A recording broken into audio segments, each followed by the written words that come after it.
Hello friends, मला माहिती नव्हतं की माझ्या घरच्यांवर मी एवढा विश्वास ठेवत आहे, एवढं सर्व काही यांच्यासाठी करत आहे आणि हे लोक माझ्याविषयी षडयंत्र रचत आहे, तेही माझ्या पाठीमागं. आणि जेव्हा मी यांना शेतात सर्वांच्या आनंदासाठी मी आज यांना शेतात घेऊन गेली रोडगे पार्टीसाठी, आणि तिथं मला अचानक समजलं की माझ्या घरच्यांचं माझ्याविषयी मत काय आहे. आणि अक्षरशः मी ते कानानं ऐकलं की माझा विचार किती चुकीचा होता की मी माझ्या घरच्यांवर डोळे बंद करून विश्वास ठेवत आहे आणि हे लोक माझ्या पाठीमागे असे बोलतात. खरंच ऐकून तुम्हाला सुद्धा धक्का बसणार. स्वामी समर्थ जय जय स्वामी समर्थ, सद्गुरु स्वामी समर्थ जय जय Swami Samarth. Hello friends, good morning. स्वागत आहे तुमचं माझ्या चॅनलवर, ज्याचं नाव आहे मोहिनी हजारे. तर तुम्ही थंबनेल आणि टायटल बघितलंच असेल की मला ज्याची अपेक्षा नव्हती ना, ते माझ्यासोबत आज घडलेलं आहे. आणि मी तुम्हाला म्हणजे कोणत्या शब्दात सांगू ना, मला ते सुद्धा कळत नाही आहे. तर आज संडे होता आणि तुम्हाला जसं की माहिती आहे की स्वरा आता मस्तपैकी हॉस्टेलला चांगल्या शाळेत शिक्षण घ्यायला जाणार आहे, की जे खूप म्हणजे कमी लकी मुलांना त्यांचा नंबर लागत असते आणि एवढ्या चांगल्या शाळेत जायला मिळते.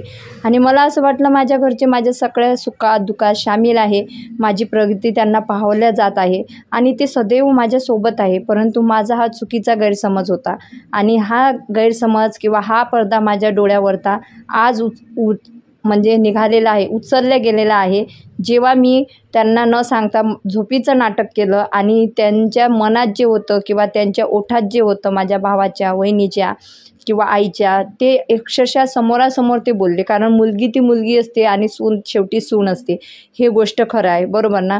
तर आम्ही सकाळी तयारी केली आणि सर्व म्हणजे पेस्ट, भाजीच्या पेस्ट वगैरे हे जे सर्व आहे ना, हे सर्व तयारी माझ्या आईनेच केलेली होती.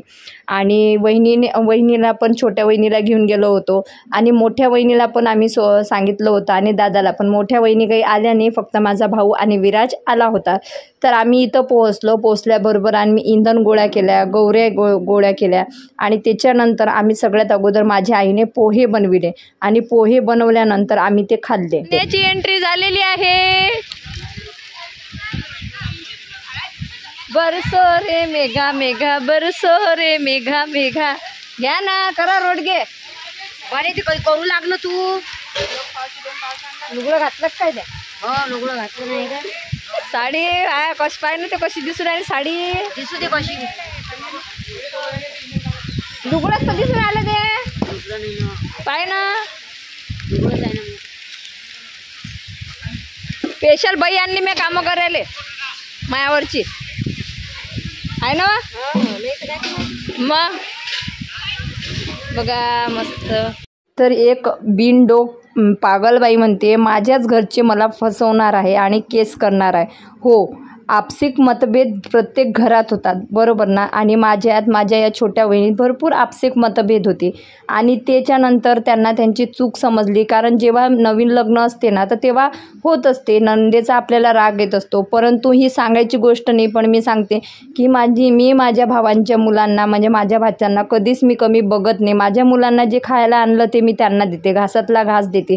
जर त्यांच्याकडे काही नसलं, कपडे लत्त्यापासून माझ्या वहिनीला ब्लाऊज शिवून आणून देणे, साड्या देणे, ड्रेस देणे. जेव्हा मला आता प्रमोशनचे नवीन ड्रेस येतात, प्रत्येक माझ्या वहिनीची आणि भाच्याची इच्छा पूर्ण करण्याचा प्रयत्न करत असते. दोन सुग्रणा पाहिजे. आता काही बोललो काही, चांगला व्हिडिओ घेऊन आली मी. भाजीचा मसाला मॅच करून दिला, पाहू नका मा इकडे. काढला काय मग कोण काढला? गौऱ्या पेटून दिल्या, अजून काय करून देऊ? तुम्ही तर दोघी तेव्हाच्या गोष्टीच करत होत्या. वांगे चिरून दिले, पेस्ट पहिलेच घरून काढून आणल्या. मॅडला तुम्हाला तकलीफ नाही झाली पाहिजे म्हणून. अजून काय करा? हा, हे बाई रोजाना आणलेला आहे आम्ही.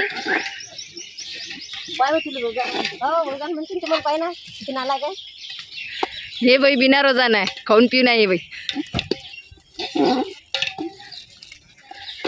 ओळखत आमची नोकरानी, ते नोकरानी आहे म्हणा. हा लोक आई विमलची पुडी टाकून आली काय? सगळे जण मसाला टाकतात, विमलची पुडी कोण टाका. आई विमलची पुडी आहे ना, ते बंद झाल्या की नाही म्हणून मग आता उपयोगात घेऊन राहिलो आपण. बंद झाल्या की नाही विमल, म्हणून घ्यायचे आहे त्याच्यात. पोलीस बोलावतं का घरी हे टाकून? येतील ना म्हणतील तुम्ही तर भाजीत पुऱ्या टाकून राहिले. तशी पकडल्या जाते म्हणून. असं काय पण आमची आई विमल पुडी टाकते आता भाजीत. आणि त्याच्यानंतर आमच्यात कधी वाद झालाच नाही, परंतु अरे माझं फॅमिली ही माझी मोठी आहे, मोठी. आणि माझ्या प्रत्येक भावाची वहिनीची इच्छा मी पूर्ण करते. त्यांना जेव्हा प्रत्येक आर्थिक अडचणी येऊ, हॉस्पिटलचं काम असो, कोणतंही काम असो, मी त्यांच्या पाठीशी लहान असूनसुद्धा खंबीर उभी राहते. त्याच्यामुळे माझी ही मोठी तोडण्याचा तुम्ही कधीच प्रयत्न करू नका, बरोबर ना. तर आम्ही इथं गेलो ना तर तुम्हाला सांगते, माझ्या घरी सण असू द्या किंवा कोणताही स्वयंपाक असू द्या, पूर्ण माझी घराची जबाबदारी माझी छोटी वहिनी घेत असते. पूर्ण स्वयंपाकापासून वगैरे पूर्ण जबाबदारी त्याच घेत असतात. आणि इथं आल्यानंतरसुद्धा त्यांनी मला कशालाच हात लावू नाही दिला.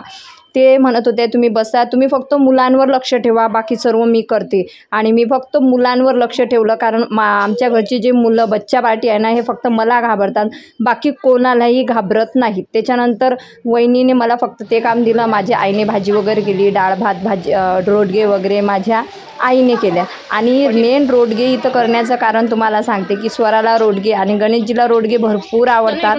तर त्याच्यामुळे म्हटलं चला स्वरा आता जाणार आहे तर तिची एक इच्छा पूर्ण करूया. तर इथं माझा मोठा भाऊ आणि विराज आलेला आहे, तुम्ही बघू शकता. मोठीला बोलावलं पण ती आली नाही. मग जास्त आपण कोणाच्या मागे मागे करत नसता.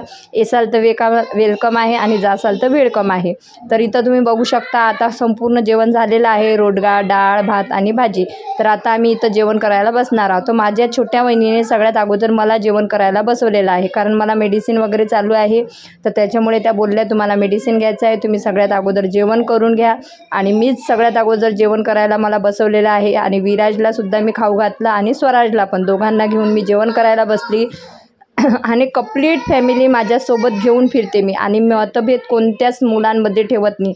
जसे माझे मुलं आहेत तसे माझे भाचे आहेत, म्हणजे विराज आहे, प्रणव म्हणजे माझ्या भावांची मुलं, यांना मी समान बघते. त्याच्यामुळे आमच्यात फूट कोणीही आता पाळू शकत नाही.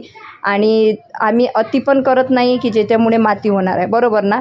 आणि ज्या बाईला असं वाटते ना की कसं आहे, मी आज जाणार की बाहेर जाणार हे मी माझं बनणार, आणि मी आत्ताही गेली ना तरी मला टेन्शन नाही. माझी फॅमिली आहे जी आरामात माझ्या मुलांना बघणार आहे. आणि मी जर चुकीचं काही केलेलं नाही आहे तर माझ्यासोबत असं काही होणार नाही. ते कसं सुरू आहे सध्या यूट्यूबवर, खोटं बोला पण रेटून बोला. स्वयंपाक कसा झाला? चांगलाच झाला. पोट भरून जेव जा. ते सांगितलं तरी जेवण तेवढं करायचं आहे तेवढं करतो. कसा झाला स्वयंपाक? चांगला झाला ना. हा तुम्हीच केला ना, तुम्हीच जेवा आता, पोट भरून जेवा. हे बाय सगळं जवळून घेऊन बसले ते.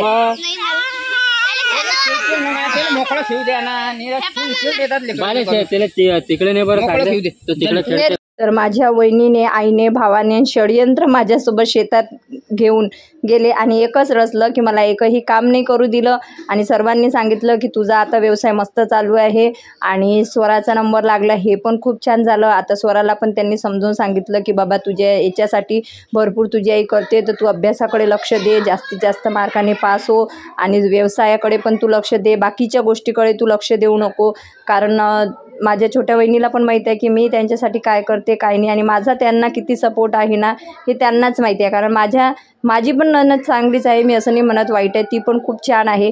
परंतु चांगली नणद आणि चांगली सासू बनणे खूप भाग्याची गोष्ट आहे.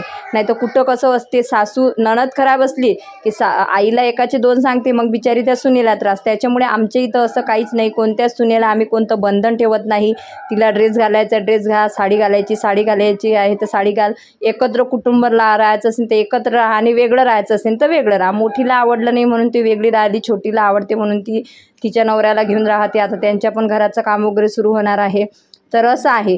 तर तुम्हाला असं वाटते का माझी फॅमिली साधी सरळ आहे, यांना मीडियामधलं काहीही समजत नाही. रोडगे पार्टीचा कार्यक्रम संपलेला आहे, आम्ही निघालेलो आहोत घरी. बघा आमची वहिनी नाजूक नसते, बघा अशी आमची वहिनी हसते. हो बॉटल दे बाय, बॉटल आणतो भरून. बघा माझी इतकी साधीवादी फॅमिली आहे की तुम्ही पण बघू शकता. तर आता आम्ही तिथून निघालेला आहो. निघताना मग गणेशजीला जाताना थोडासा डब्बा वगैरे दिला. त्याच्यानंतर मी घरी आली, फ्रेश झाली. तर तिकडून आल्यानंतर मी एवढी थकली होती तुम्हाला सांगतो, पण पोटभरून मस्तपैकी रोडगा पार्टी झालेली आहे. नंतर घरी आली, घरी आल्यावर मी स्वराजला घेऊन झोपली. नंतर विराजही झोपला होता. बहुतेक विराज उठल्यानंतर स्वरा त्याला घेऊन गेली, तर स्वरा काही झोपली नाही. परंतु स्वराज आणि आम्ही मस्त 6 वाजेपर्यंत झोपलो. 6 नंतर उठलो तर कामं पडलेली होती, कारण सकाळी क्लिनिंग करून गेली होती. कपडे वगैरे सतत होतं. आज कट्टा पण पुसला नव्हता. तिकडून आल्यानंतर माझा डेलीचा कट्टा पुसला मी, घरची साफसफाई केली. आणि हे आहे बघा रोडगा, दिसला का? रोडगा याला म्हणतात रोडगा. हे बघा असा हा म्हणजे गवऱ्यांमध्ये भाजल्या जातो आणि खूप छान असा लागतो. याच्यासोबत आलू वांग्याची भाजी पाहिजे. ओके, तर अशा पद्धतीची आम्ही रोडगा पार्टी केली होती. आणि वांग्याची भाजी बघा. तर आता हे जेवण आहे गणेशजीसाठी, कारण गणेशजी आपल्यासोबत आले नव्हते. तर आता ते घरी आल्यावर पोटभरून जेवतील. आणि तर मी माझे कामं आटोपले. सगळ्यात अगोदर लादी वगैरे पुसून घेतली आणि स्वराने अभ्यास केला. आणि स्वरा तुम्ही बघू शकता खालीच झोपलेली आहे. TV लावून दिली, पण बिचारीला झोप आली, ती तशीच झोपून गेली. स्वराजी तर खात होता भेळ. जेवण केलं होतं बरं, पण तरी पण याला झोपताना काहीतरी चटरमटर खायला पाहिजे, तर तो खात होता भेळ. जसं वरची कामं पडलेली होती तशी खाली पण कामं पडलेली होती. भरपूर डाळ भात रोडगे भाजी उरलेली होती. ते आम्ही लोकांना एरियातला बोलावलं, जे जेवण करायला आले नव्हते त्यांना आम्ही ते वाटून दिलं. आणि त्याच्यानंतर जशी मी वरची क्लिनिंग केली तशी आईने खालची क्लिनिंग केली. तर भरपूर दिवसानंतर माझी फॅमिली एकत्र दिसली. हा ब्लॉग तुम्हाला कसा वाटला ते नक्कीच सांगा. आणि षडयंत्र लोक करतात आपल्याविषयी, आपल्या घरचे कधीच षडयंत्र करत नसतात. तर बाय बाय सर्वांना.